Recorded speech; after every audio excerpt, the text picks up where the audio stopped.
Bismillahirrahmanirrahim. Assalamualaikum warahmatullahi wabarakatuh.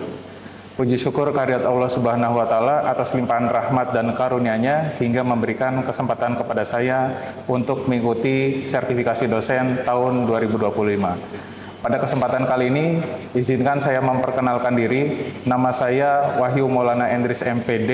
Saya salah satu dosen tetap program studi biologi di Fakultas Sains dan Teknologi Universitas Nahdlatul Ulama Purwokerto. Latar belakang pendidikan saya yaitu S1 Pendidikan Biologi Universitas Sultan Ageng Tirtayasa dan S2 Pendidikan Biologi Universitas Negeri Yogyakarta.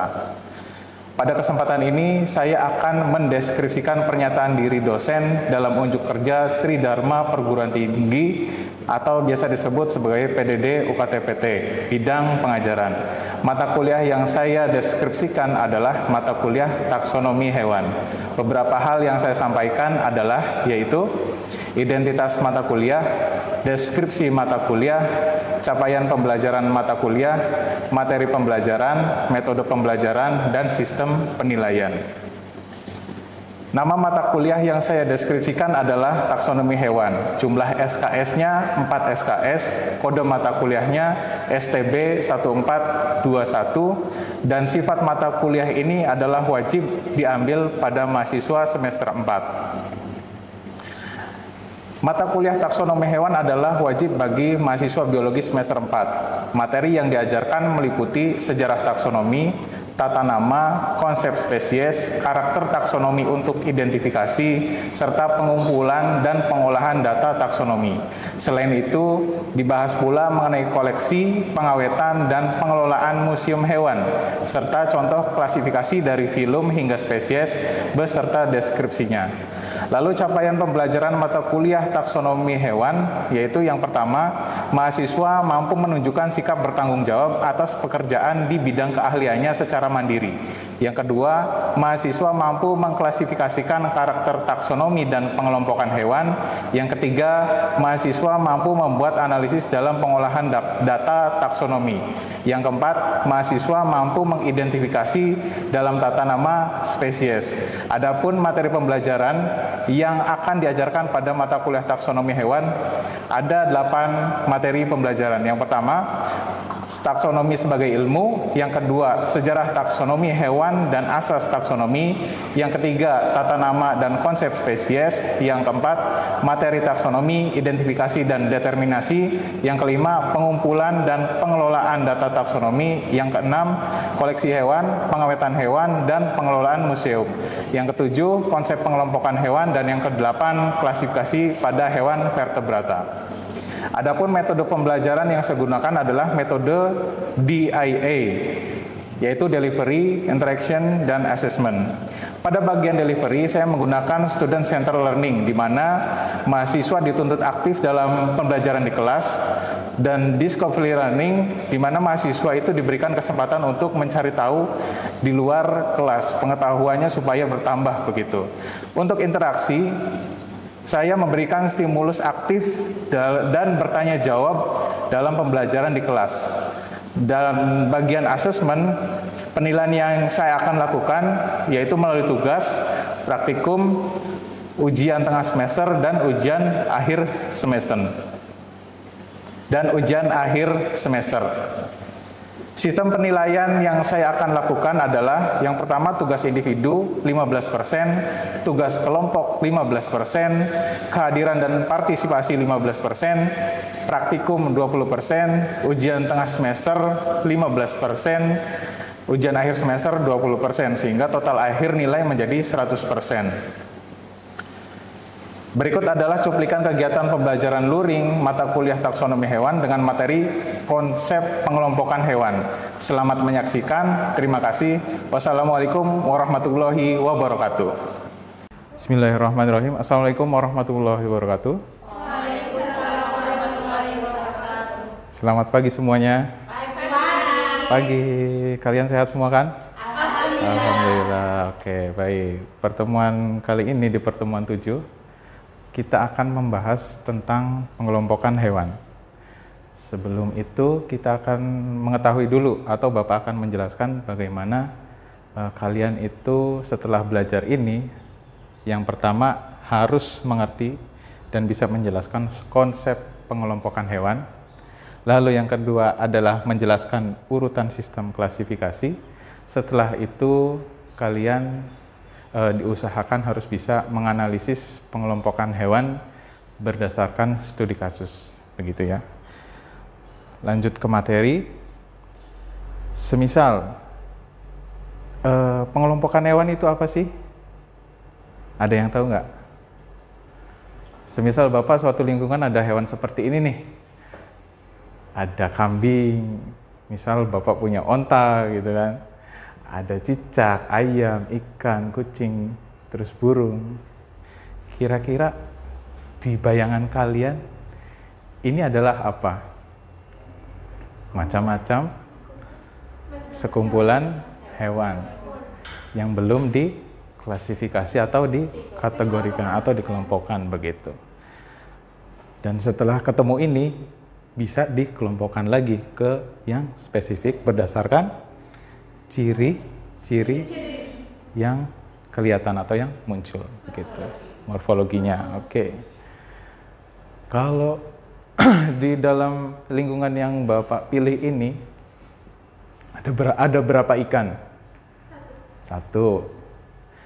Tergolong ikan-ikanan ya, Pisces kalau kita di bahasa biologi.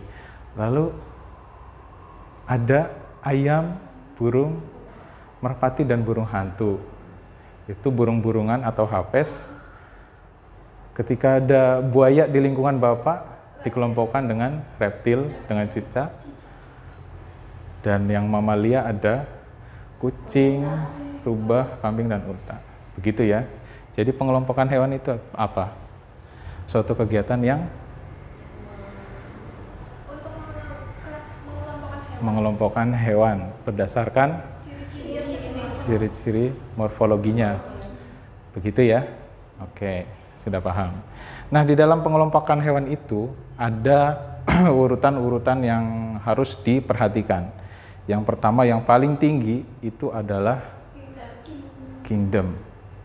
Di mana kingdom itu ada 5 kingdom yang harus kita ketahui dan harus kita pelajari. Yang pertama, yang paling sederhana makhluk hidupnya adalah kingdom Monera, lebih ke atas lagi kingdom Protista, terus yang fungi, plantae, dan animalia. Paham ya sampai sini ya? Dan bisa dibedakan dari kelima kingdom ini, coba perhatikan, ada morfologinya saja. Sudah berbeda antara fungi dengan protista, protista dengan plantae, plantae apalagi dengan animalia begitu, apalagi dengan monera, begitu. Di dalam kingdom plantae mungkin isinya apa ya kalau kalian tahu? Plantae, plantae itu tumbuh-tumbuhan, fungi, jamur, monera, bakteri. Bersel satu, tidak memiliki membran inti. Oke, harus kalian ingat. Yang protista, ada protista mirip tumbuhan, namanya alga. Protista mirip hewan, namanya protozoa. Protista mirip jamur, begitu ya. Itu isinya nanti dijelaskan lain waktu. Kingdom animalia yang kita akan bahas adalah kingdom yang isinya tentang perhewanan, hewan-hewanan, begitu ya. Oke, setelah kingdom, di bawah kingdom, apa dalam sistem klasifikasi? Filum. Sebelum kita masuk ke filum, klasifikasi dalam animalia itu ada, kita misalkan dibagi menjadi 2. Yang pertama ada yang vertebrata, invertebrata. Di dalam vertebrata ada warm-blooded. Warm-blooded itu berdarah panas dan hewan berdarah dingin. Kalau di invertebrata ada apa? Dengan berkaki dan tidak berkaki. Maksudnya tidak berkaki adalah dia bergerak tapi tidak bisa menggunakan perut, bisa menggunakan alat bantu lainnya sesuai dengan spesiesnya begitu. Lalu yang di warm-blooded ada mamalia, terus burung. Kalau yang di cold blooded atau berdarah dingin ada ikan, terus reptil sama amfibi gitu. Yang dengan kaki ada antropoda sama ini apa? Kalian tahu? Annelida itu cacing. Cacing-cacingan sini. Oke, begitu ya.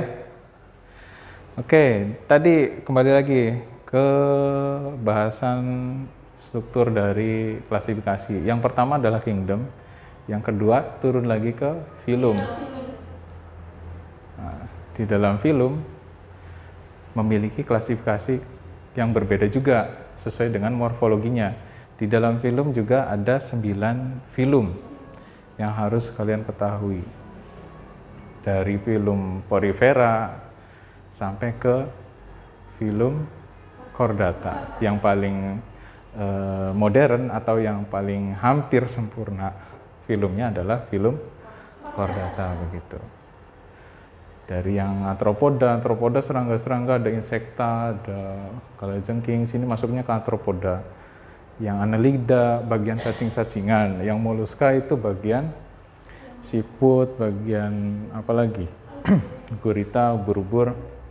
Yang chordata ini hewan yang bertulang belakang.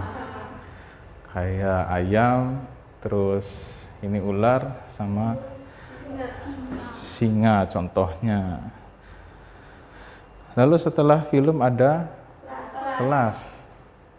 Kelas juga dibagi menjadi berapa? 5. Ada kelas Aves, baru mamalia, amfibi, dan masing-masing kelas itu berbeda dengan yang lainnya sesuai dengan ciri morfologinya kalau kalian perhatikan ya. Oke. Lalu setelah kelas ada apa kira-kira? Ada ordo. Di dalam ordo apa? Ada ordo apa aja contohnya? Primata yang seperti kita, ciri-cirinya. Terus ada rodensia, ada karnivora, oke.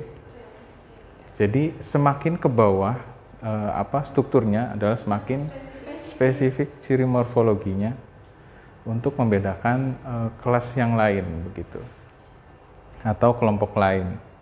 Setelah ordo ada famili. Di dalam famili salah satu contohnya adalah ada 4 yang Bapak tampilkan. Yang pertama ada famili Canidae. Yang kedua famili Felidae, Bovidae, Equidae begitu. Oke, coba perhatikan ciri-cirinya saja. Hampir mirip ya antara Canidae sama Felidae. Bovidae, Equidae. Nah sekarang Bapak pengen tanya ke kalian semua. Yang pertama,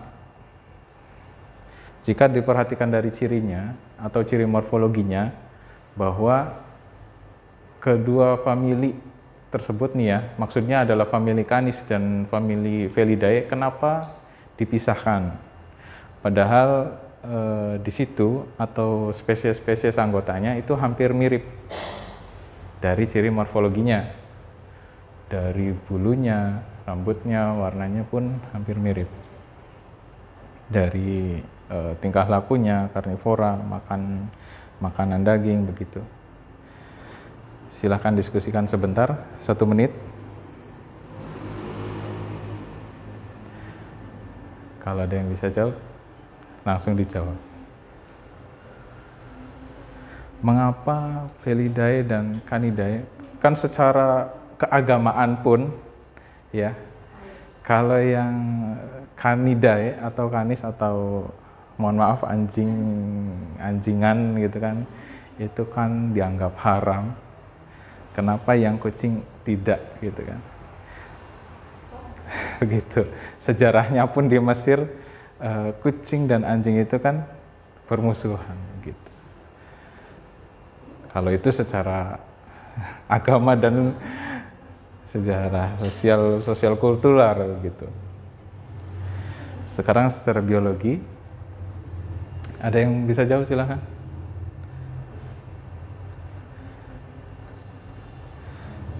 Yang pertama apa, Mbak Umi? Kalau dilihat dari morfologisnya juga si famili Felidae itu lebih dulu ketimbang si Canidae. Oke. Itu secara pohon filogeni. Ya. Lalu yang kedua, dari ciri morfologinya aja dulu. Yang kelihatan, yang nampak. dari Tulang tengkoraknya ya. Oke, tengkoraknya kenapa? Yang Felidae kenapa? Lebih kecil, lebih bulat ya. Lebih bulat. Kalau yang Canidae lebih panjang. Oke, sesuai dengan penjelasan kalian, Bapak setuju dengan pendapat kalian. Yang pertama adalah kita lihat dulu yang muncul dulu, yang kelihatan dulu. Antara Felidae dan Canidae itu kalau dilihat dari struktur tengkoraknya, kalau kalian perhatikan, kalau tengkorak Felidae itu lebih bulat, sedangkan Canidae lebih memanjang. Dan kalau kalian lihat anjing dan kucing, mungkin anjing juga lebih besar morfologinya itu kan, badannya lebih besar. Kalau Felidae kan kecil begitu. Kalau dilihat dari struktur ke sana pohon filogeninya, di situ kan ada nenek moyangnya karnivora ya, karnivora. Lalu muncul Felidae, baru muncul Canidae seperti itu. Jadi duluan si kucing daripada si anjing gitu. Oke, lanjut ke materi. Setelah apa tadi? Famili, ada yang namanya genus. Lihat, kalau sudah sampai genus, perbedaannya pun semakin spesifik. Artinya dari satu genus ke genus yang lain itu tidak bisa apa ya? Bisa dikatakan hampir mirip, bisa dikatakan sangat berbeda. Maksudnya seperti apa? Coba contohnya genus Equus. Antara zebra dan bos, ini bos ya namanya, si bos. Sapi dan kuda, zebra, itu sudah kelihatan banget bedanya. Satunya belang-belang, zebra, ini enggak. Antara yang itu enggak, ini enggak. Dengan pantera misal, genus pantera dengan apa? Tiger misalnya, kan beda lagi. Meskipun lorengnya itu kan lebih apa ya, orange hitam, kan beda genus dari yang pantera. Ini canis beda lagi, beda jauh dengan yang pantera, apalagi yang ini, apalagi. Jadi lebih terlihat perbedaannya, lebih bisa membedakan lagi gitu, karena karakter morfologi yang ditemukan sudah spesifik milik menuju ke spesies tertentu begitu. Sampai sini paham? Paham ya? Setelah genus, kita masuk ke spesies. Apalagi sudah masuk spesies, berarti kalau sudah masuk spesies, namanya sudah masuk ke suatu individu tertentu. Misal, Canis lupus, ya dia namanya adalah serigala. Morfologinya seperti itu, berbulu hitam, ada putih-putihnya gitu. Mungkin ada canis lain atau serigala jenis lain yang hitam full, itu kan mungkin namanya bukan Canis lupus, tapi Canis SP yang lain begitu ya. Bos taurus, mungkin sapi juga mungkin ada bos yang lainnya begitu. Equus ferus, kuda liar, mungkin ada Equus apa tadi kayak zebra, kan mungkin nggak langsung ke Equus ferus meskipun sama-sama liar dan bentuknya kuda gitu. Oke. Lalu ada pantera, leo, singa. Ada lagi pantera tigris. Begitu. Oke. Nama ilmiah badak apa? Ingat nggak badak? Iya. Itu kan hewan yang spesial di Jawa. Rhinoceros sondaicus. Itu untuk badak berjula satu Jawa. Rhinoceros Apalagi lupa ya. Ada yang di Jawa dan ada yang Sumatera. Yang di Jawa itu bercula 1, yang di yang di Sumatera bercula 2, begitu. Oke, lanjut. Bapak kasih kasus lagi. Sebelum kasih kasus lagi, ada yang ingin ditanyakan enggak? Bapak izin bertanya. Iya, gimana Sa? Monggo. Apa aja sih Pak hal yang perlu diperhatikan dalam pengklasifikasian hewan? Oke, apa saja yang perlu diperhatikan dalam klasifikasi hewan? Ada yang tahu sebelum Bapak jawab?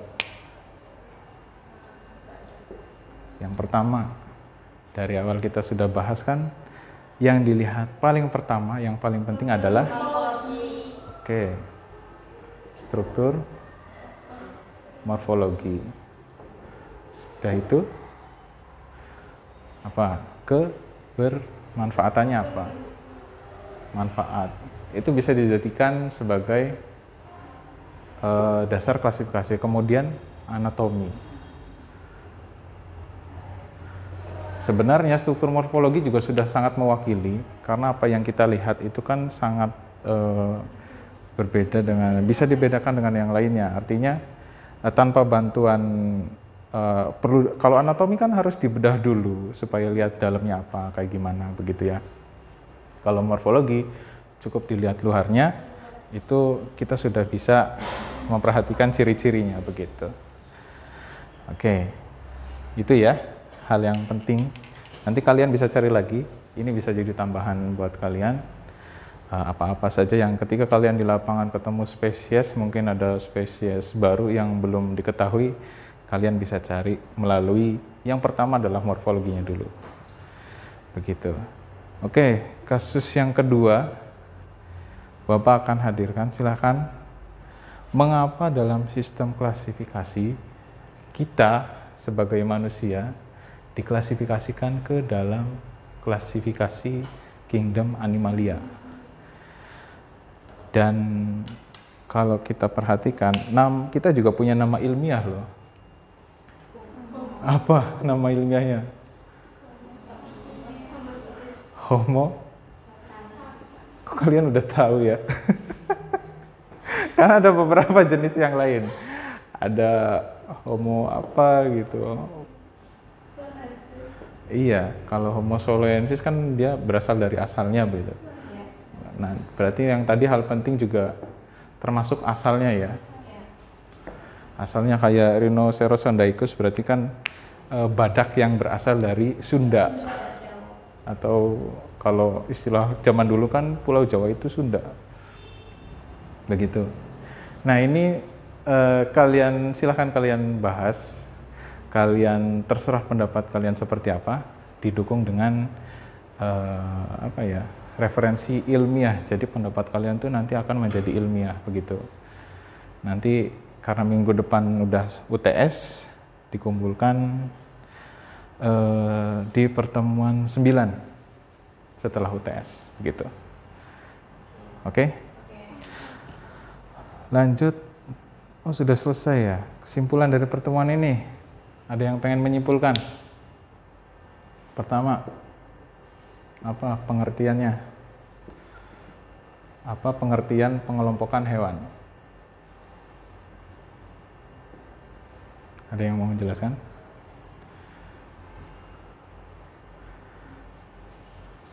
Pengelompokan hewan adalah Pengelompokan hewan berdasarkan ciri-ciri morfologi tertentu yang berspesifik.